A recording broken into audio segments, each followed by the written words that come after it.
এই টিউটোরিয়ালে আমরা HTML এবং কোড এডিটর সম্পর্কে কিছুটা ধারণা নেওয়ার চেষ্টা করব। HTML এর ফুল ফর্ম হচ্ছে hypertext markup language. H for hyper. এই হাইপার মানে হচ্ছে রেফারেন্স বা লিঙ্ক। বিভিন্ন ওয়েবসাইটে গেলে আপনি দেখবেন যে আপনি একটা পেজ থেকে অন্য আরেকটা পেজে যেতে পারছেন, বা একটা ওয়েবসাইট থেকে অনেক সময় অন্য আরেকটা ওয়েবসাইটেও ভিজিট করতে পারেন। এটাই হচ্ছে রেফারেন্স বা লিঙ্ক। টেক্সট হচ্ছে মূলত বিভিন্ন ধরনের ইনফরমেশন যা ওয়েবসাইটে প্রেজেন্ট করা থাকে, আপনি চাইলে আপনার মতো করে ব্যবহার করতে পারেন। M for markup. আপনি যখন ওয়েবসাইট তৈরি করবেন তখন দেখবেন কিছু প্রি ডিফাইন্ড বা আগে থেকে ডিফাইন করে দেওয়া জিনিসপত্র ব্যবহার করে আপনার ওয়েবসাইটটা তৈরি করছেন, একেই বলা হচ্ছে মার্কআপ। এল ফর ল্যাঙ্গুয়েজ, অর্থাৎ আপনি কম্পিউটারকে বলে দিচ্ছেন আপনার ওয়েবসাইট কিভাবে ব্রাউজারে দেখাবে। এই যে পুরো প্রসেস, এটাকেই বলা হচ্ছে কমিউনিকেশন বা ল্যাঙ্গুয়েজ। HTML হচ্ছে একটা মার্কআপ ল্যাঙ্গুয়েজ যা ওয়েব পেজগুলো তৈরি করার জন্য ব্যবহার করা হয়। এটি মূলত আপনার ওয়েব পেজে বা ওয়েবসাইটে কন্টেন্ট কী ধরনের থাকবে বা কোথায় সেই কন্টেন্ট কেমন দেখাবে সেটা নির্ধারণ করে দেয়। এই যে আমরা HTML ব্যবহার করছি, এটা কিন্তু একদিনে এই পর্যায়ে চলে আসেনি। বিভিন্ন ধরনের আপডেটের মাধ্যমে আজকের এই HTML এর একটা স্ট্যান্ডার্ড ফর্মে এসেছে। HTML সর্বপ্রথম আসে 1989 সালে টিম বার্নার্স-লি এর হাত ধরে। তিনি সর্বপ্রথম এটি বিভিন্ন তথ্য শেয়ার করার কাজগুলোকে সহজ করার জন্য HTML তৈরি করেন। এরপরে HTML এর বেশ কিছু আপডেট এসেছে, চলুন সেগুলো সম্পর্কে কিছুটা জেনে নেই। HTML1 সর্বপ্রথম আসে, যা মূলত টেক্সট এবং ইমেজের জন্য ব্যবহার করা হতো, এবং এটি আসে 1991 সালে। এরপরে HTML2 আসে বিভিন্ন ধরনের ফর্ম, টেবিল এবং অন্যান্য উপাদান সহ, যা মূলত আসে 1995 সালে। HTML3 এর সংস্করণে মাল্টিমিডিয়া, বিভিন্ন ধরনের ইনলাইন ইমেজ এবং অন্যান্য ফিচার সহ আসে 1997 সালে।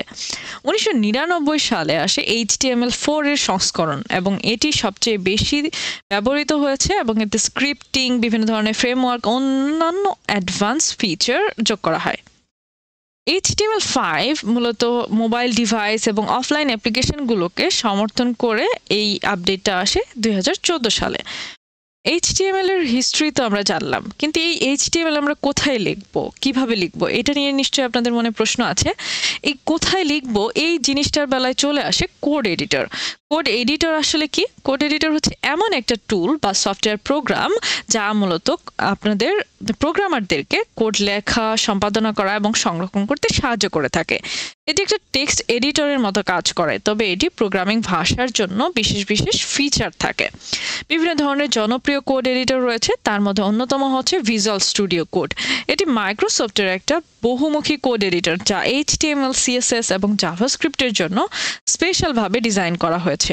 অন্যদিকে রয়েছে সাবলাইম টেক্সট। এটি খুবই এফেক্টিভ এবং খুবই দ্রুত একটা কোড এডিটর যা বিভিন্ন ধরনের প্রোগ্রামিং ভাষার জন্য ব্যবহার করা হয়। এছাড়াও রয়েছে Notepad plus plus, Atom, brackets, Vim ইত্যাদি। এখন আপনার মনে নিশ্চয়ই প্রশ্ন জাগবে যে এতগুলো কোড এডিটরের মধ্যে আপনি কোনটা ব্যবহার করবেন। যদি আপনি একদম বিগিনার হয়ে থাকেন এবং একটা সহজ ইন্টারফেস চান, তাহলে ভিজুয়াল স্টুডিও কোড আপনার জন্য একটা ভালো অপশন হতে পারে। যদি আপনি খুব দ্রুত এবং ইফেক্টিভ একটা কোড এডিটর চান, তাহলে সাবলাইম টেক্সট ব্যবহার করতে পারেন। যদি আপনার কোড এডিটরটি আপনি কাস্টমাইজ করে নিতে চান নিজের প্রয়োজন মতো, তাহলে অ্যাটম আপনার জন্য একটা ভালো অল্টারনেটিভ হতে পারে। এছাড়াও যদি আপনি ওয়েব ডিজাইনে বেশি মনোযোগী হয়ে থাকেন, তাহলে ব্র্যাকেটস আপনার জন্য দুর্দান্ত একটা অপশন হতে পারে। এই পুরো সিরিজে আমরা মূলত VS কোড ব্যবহার করব। চলুন একটু দেখে নেওয়া যাক VS কোডটা আমরা কিভাবে আমাদের ডিভাইসে বা পিসিতে সেটআপ দিতে পারি। প্রথমে আমরা চলে আসব আমাদের ব্রাউজারে। এখানে আমরা সার্চ বক্সে লিখব VS কোড ডাউনলোড।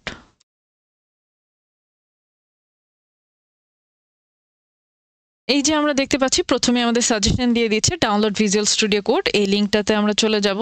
এখানে গেলে আমরা দেখতে পাবো এখানে বেশ কিছু জিনিসপত্র দেখাচ্ছে। এখানে দেখতে পাচ্ছেন ডাউনলোড ভিজুয়াল স্টুডিও কোড, অর্থাৎ এখান থেকে আপনি ডাউনলোড করতে পারবেন।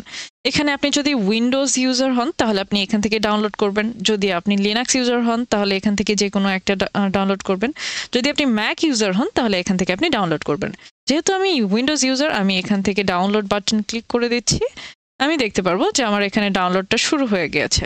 এটা ডাউনলোড হতে থাকুক, তার মধ্যে আমরা দেখে নিই আমাদের পরবর্তী কনটেক্সটগুলো কি কি রয়েছে। আমরা যদি চলে আসি, আমরা দেখতে পাবো এখানে কিছু বেনিফিটস HTML এর উল্লেখ করা আছে। আসলে আমরা HTML ব্যবহার করার ক্ষেত্রে খুব ইজিলি এই জিনিসগুলো বুঝতে পারবো। HTML কেন আমরা মূলত ব্যবহার করব।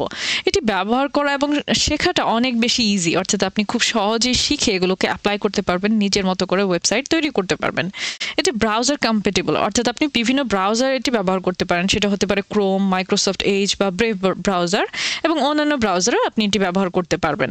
এটি ওপেন সোর্স এবং ফ্রি, অর্থাৎ এটি শেখার জন্য আপনার কোনো ধরনের কোনো পেমেন্ট করতে হবে না। আপনি খুব ইজিলি ফ্রিতে শিখে নিতে পারবেন। এটার একটা লার্জ কমিউনিটি আছে যেখানে আপনি যে কোনো ধরনের সাহায্য পেতে পারেন। এটার মাধ্যমে ডাইনামিক ওয়েব পেজ তৈরি করা যায়, অর্থাৎ আপনি আপনার ওয়েব পেজে ইন্টারঅ্যাক্টিভ যে কোনো জিনিস অ্যাড করতে পারবেন। বেনিফিটস গুলো তো দেখলাম। এছাড়া এখন আপনার মনে নিশ্চয়ই কিছুটা কনফিউশন জাগবে। আসলে সব ধরনের ওয়েবসাইট কি আমরা HTML এর মাধ্যমে তৈরি করতে পারবো? আ হ্যাঁ, অবশ্যই আমরা সব ধরনের ওয়েবসাইট HTML এর মাধ্যমে তৈরি করতে পারবো। তবে তার সাথে আরো বেশ কিছু টেকনোলজি হয়তো আমাদের শিখতে হতে পারে। তবে HTML ব্যবহার করে আমরা ওয়েব অ্যাপ্লিকেশন তৈরি করতে পারবো, ওয়েবসাইট তৈরি করতে পারবো, বিভিন্ন ধরনের ব্লগ ওয়েবসাইট বা ই-কমার্স ওয়েবসাইট, এমনকি পোর্টফোলিওও তৈরি করতে পারবো। এই ছিল মূলত আমাদের আজকের বেশ কিছু কনসেপ্ট। এখন আমরা দেখি আমাদের visual studio code already download হয়ে গিয়েছে। আমি যদি এখানে ওপেনে ক্লিক করি তাহলে এটা আমাদের ওপেন হয়ে যাবে। এখান থেকে দেখবেন একটা এগ্রিমেন্ট আপনার সামনে চলে আসবে। আপনি অ্যাকসেপ্ট করে নেবেন, নেক্সটে ক্লিক করবেন। এটাকে তারপর হচ্ছে আপনি আবার নেক্সটে ক্লিক করবেন। এখানে দেখবেন ইনস্টল বাটন চলে এসেছে। যেহেতু আমার অলরেডি ইনস্টল করা আছে, আমি আর ইনস্টল করছি না। আপনারা ইনস্টল বাটনে ক্লিক করে ইনস্টল করে নেবেন। আমি ক্যান্সেল করে দিচ্ছি। এখন আমি মূলত আমার ডিভাইসে যেই VS কোডটা আছে আমি সেটাকে একটু ওপেন করে নিচ্ছি। তাহলে আমরা দেখতে পারবো এখানে আমাদের সামনে একটা লেআউট চলে এসেছে। এই লেআউটটা সম্পর্কে আমরা কিছুটা জানার চেষ্টা করি। আমরা যদি VS কোডের এখানে চলে আসি, আমরা দেখতে পারবো এখানে বেশ কিছু জিনিসপত্র আছে। আমি যদি একটু দেখার চেষ্টা করি, এই অংশটুকুকে বলা হচ্ছে মূলত আমাদের অ্যাক্টিভিটি বার।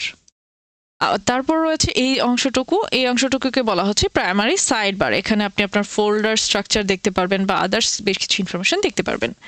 এই যে অংশটুকু রয়েছে এইটুকুকে বলা হচ্ছে স্ট্যাটাস বার। এখানে আপনি বিভিন্ন ধরনের স্ট্যাটাস দেখতে পারবেন, আপনার কোনো এরর থাকলে সেটার কাউন্ট দেখতে পারবেন বা আদার্স কিছু ইনফরমেশন এখানে দেখতে পারবেন। এই যে মাঝখানের এই অংশটুকু রয়েছে, এইটুকু অংশকে বলা হচ্ছে আপনাদের এডিটর এরিয়া, অর্থাৎ আপনার যে কোডগুলো আপনি লিখবেন সবকিছু এই অংশে থাকবে। তারপর আমরা যদি একটু দেখার চেষ্টা করি, এখানে আরো একটা অংশ রয়েছে যেটা মূলত আপনি হয়তো এখান থেকে সরাসরি দেখতে পারবেন না। এখানে যদি আমি ক্লিক করি, এখানে আপনি দেখতে পাচ্ছেন টার্মিনাল। এখানে আমি নিউ টার্মিনালে যদি ক্লিক করি, আমি দেখতে পাচ্ছি এখানে একটা অংশ চলে এসেছে। তো এখন এই যে অংশটুকু, এইটুকু হচ্ছে মূলত আমাদের টার্মিনাল বা প্যানেল। অর্থাৎ এখানে আপনি আপনার প্রোগ্রামটাকে রান করতে পারবেন, প্রোগ্রামের বিভিন্ন স্ট্যাটাস বা হচ্ছে আদার্স কিছু জিনিসপত্র দেখতে পারবেন। আপনার কোনো এরর আছে কিনা, কি এরর আছে সেই ধরনের ডেসক্রিপশনও এখানে দেখতে পাওয়া যায়। এই ছিল মূলত আমাদের VS কোডের একটা লেআউট। এটা সম্পর্কে আমরা জানার চেষ্টা করলাম। আজকে আমাদের আলোচনা এই পর্যন্তই। ধন্যবাদ সবাইকে।